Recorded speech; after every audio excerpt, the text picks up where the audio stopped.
I'm Daniel James, and you're listening to 7am. In just 1 year, Donald Trump has transformed America's government and its institutions.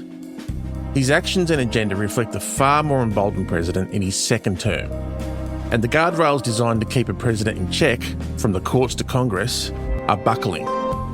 Trump's success in reshaping the system raises deeper questions about exactly what kind of country the United States will become. Today, Director of the Australia Institute's International and Security Affairs Program, Dr. Emma Shortis, on how Trump is remaking American politics and whether there is any way back from here. It's Friday, January 2nd.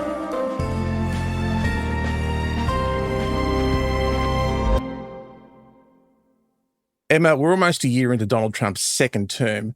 When you look at the United States now, what strikes you most about how he's actually governing?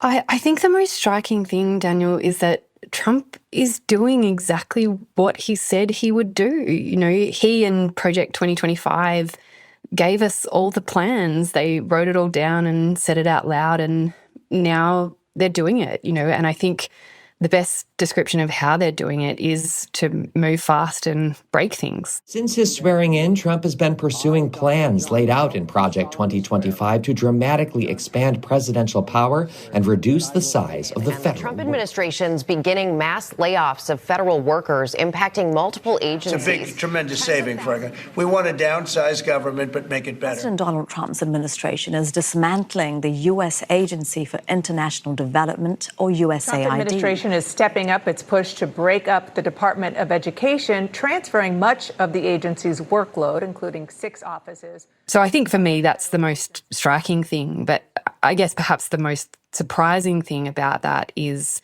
how quickly that has happened. I think that has taken a lot of people, including myself, by surprise, just how, I guess, easily Trump has been able to implement that agenda and how easily the guardrails have fallen. Tell me more about the idea of guardrails giving way. Where have you seen examples of the system changing to accommodate Trump rather than restraining him? We're seeing them fall just across the board. The demolition of the White House, or the East Wing of the White House, I think is a small example of how that is happening. Nobody's actually seen anything quite like it. I think it'll be one of the great ballrooms anywhere in the world. It's about $300 million. So the Trump administration has engaged in that demolition against all legal, normative, congressional, political processes. The National Trust for Historic Preservation has filed a lawsuit to stop President Trump's White House ballroom construction. The group says no president has... And there's apparently no way to resist that. You know, by the time legal proceedings are initiated, it's already been destroyed. And again, that's a small but important symbol of how that's happening across the board and how Trump is being aided by a legal system, including the Supreme Court, which he effectively owns, and which continually is helping him to destroy those guardrails by saying effectively that he has a king-like immunity. The US Supreme Court has ruled that Donald Trump has some immunity from prosecution for official actions taken while he was in the White House. By basically being on the verge of gutting the Voting Rights Act, which it's expected they will do. So the broad picture there is pretty grim, really. Can you just tell us a little bit more about the Voting Rights Act? What is it that he's planning to do there? So this is a case from Louisiana that aims to completely gut the parts of the Voting Rights Act that ensure that discrimination doesn't occur on the basis of race. And this is, again, has been a long-term project of the conservative movement, aided and abetted by Trump. And key justices on the Supreme Court are already signalling that they are at least amenable to making that decision. So for the Voting Rights Act, that will mean that that key piece of legislation, civil rights movement legislation, will be effectively rendered powerless. And I think we have to see that alongside the Trump administration's other attacks against voting rights. You know, his threat to gut mail-in voting as well, the redistricting of states like Texas, all of that, again, at risk of repeating myself, paints a pretty grim picture for the future of American democracy. And let's talk about immigration because that's central to Donald Trump's agenda. He's promised to deport millions of people. What has he actually done? Do we have an idea of what sort of numbers we're talking about? We do have an idea of numbers, although it is difficult to get credible information from the agencies that are enforcing these policies. Certainly the Trump administration hasn't fulfilled its promise to deport 10 million people. The numbers we have suggest ICE is deporting somewhere between 10 to 15,000 people a month. So not near those numbers, but it also has around, as far as we know, 60,000 people in arbitrary detention and is disappearing people and deporting people arbitrarily without recourse to due process. I think we can't underestimate the damage that is inflicting, not just on individual lives, but on American society more broadly. I mean, with that lack of process, is there a feeling in America that if it can happen to immigrants, it can happen to US citizens as well, if there is no process? Well, I mean, it is happening to American citizens. The agents on the ground who are enforcing these policies have already arbitrarily detained American citizens. And I think that is reflected, or that general sense of fear and disgust at what the administration is doing is reflected in opinion polling that we have. So a recent Gallup poll suggests that somewhere around 35% of Americans approve of the Trump administration's immigration policies. So a pretty low number, very high net disapproval rating. And we can see that in opinion polling, not just in the United States, but outside it as well. Coming up, what does Donald Trump's remaking of US democracy mean for future elections?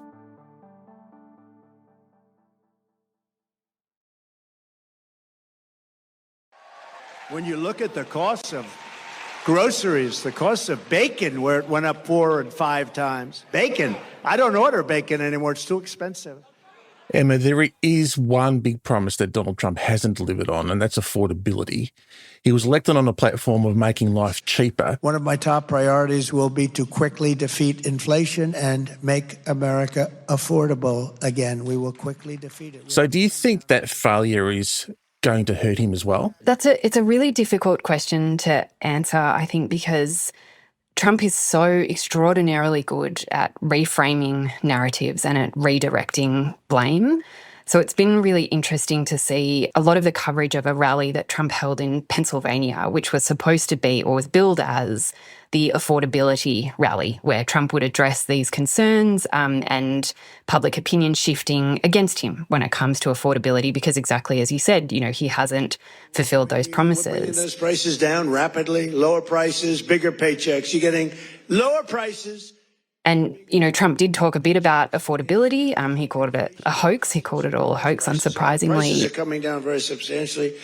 But they have a new word. They always have a hoax. The new word is affordability. And spent most of the time in an appallingly, even for Trump, an appallingly racist tirade against, as he describes them, shithole countries. Where prisons are emptied into our country, right? Where we have people from all over the world being dumped into our country, the people that aren't wanted in their countries, by the way. I think that's a great, like Somalia. Welcome.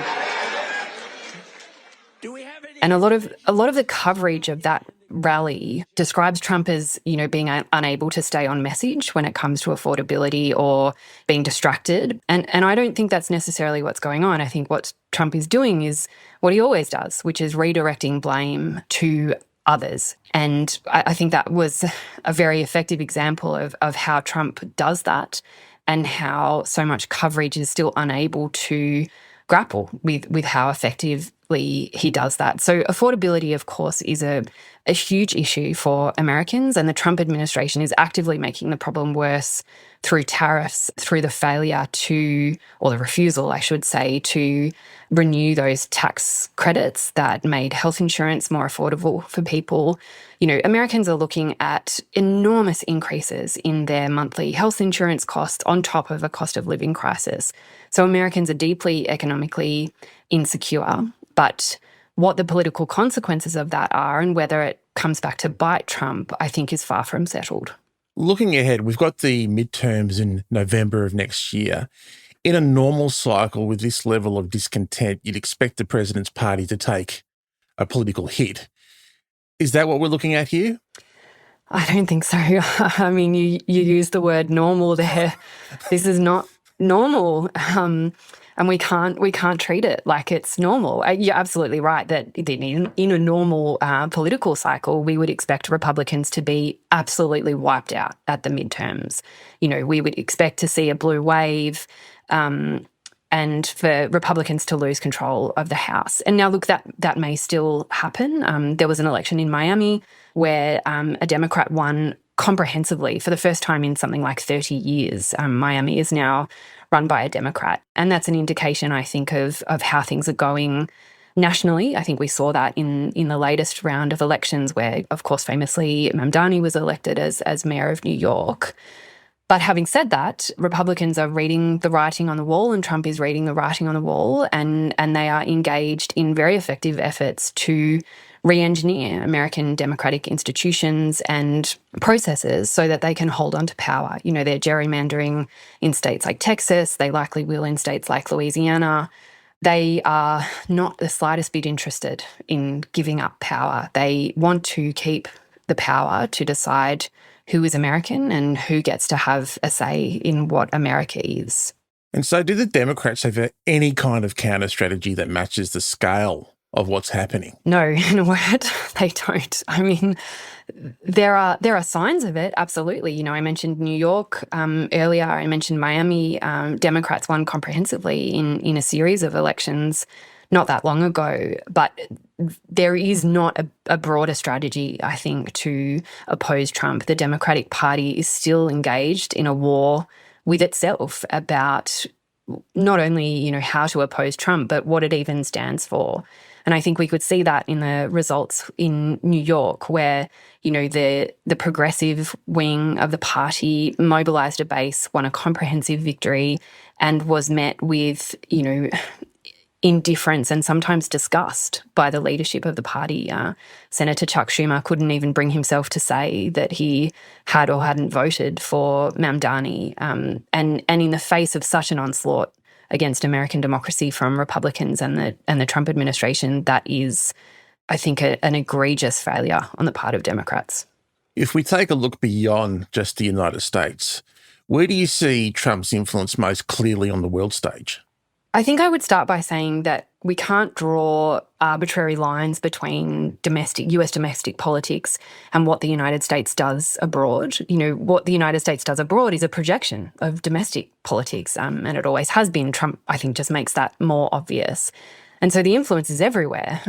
But most obviously at the moment, of course, it's happening in Venezuela, where the United States is engaged in effectively a war against the Maduro regime there, where it is throwing out all the rules of conflict and the international rule of law and behaving really like a rogue state.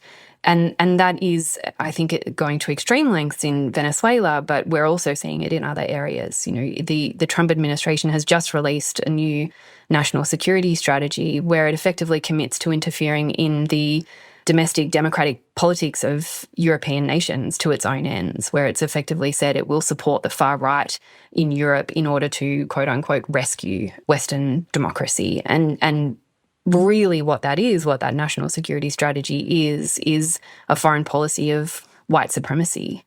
That's, I think, how we have to understand it. And so the Trump administration is quite openly seeking to spread its influence and its power across the world, with a particular focus on the Western Hemisphere and places like Venezuela, but it isn't limited to that. So these changes that Donald Trump is making to the way politics works in the United States, is there any coming back from that? I think my first question, I suppose, in response to that is, back to what? What could the United States want to go back to? What meaning can we make out of American history? I think there's a way out. There are multiple ways out. And certainly if you look at American history, the United States does have an extraordinary ability to reinvent and revitalize itself out of crisis. And it is in a deep crisis now. So where it goes from here, I think, is almost anyone's guess. You know, American politics is continually surprising in that sense. But in a way, I think where it goes from here is really dependent on how effective Donald Trump and his administration is in its project to radically reshape the United States and American society, and in those decisions about who gets to be American. And at the moment, they seem to be implementing that radical agenda with very little resistance.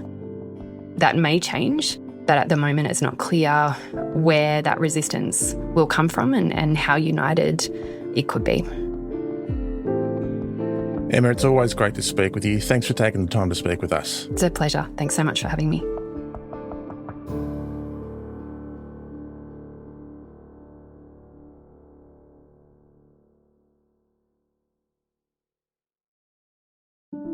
Tomorrow on the show, we're tracing the origins of the ideas that gave us the tech industry as we know it today. Back in the 90s, a small group of men in Silicon Valley imagined a world without governments or rules, a world run by code. They wanted technology to replace politics altogether. Now their dreams have come true beyond their wildest imaginations, and we're all living with the consequences. Tomorrow, how democracy is being reshaped by the tech world's most dangerous philosophy. I'm Daniel James, this is 7am. See you tomorrow.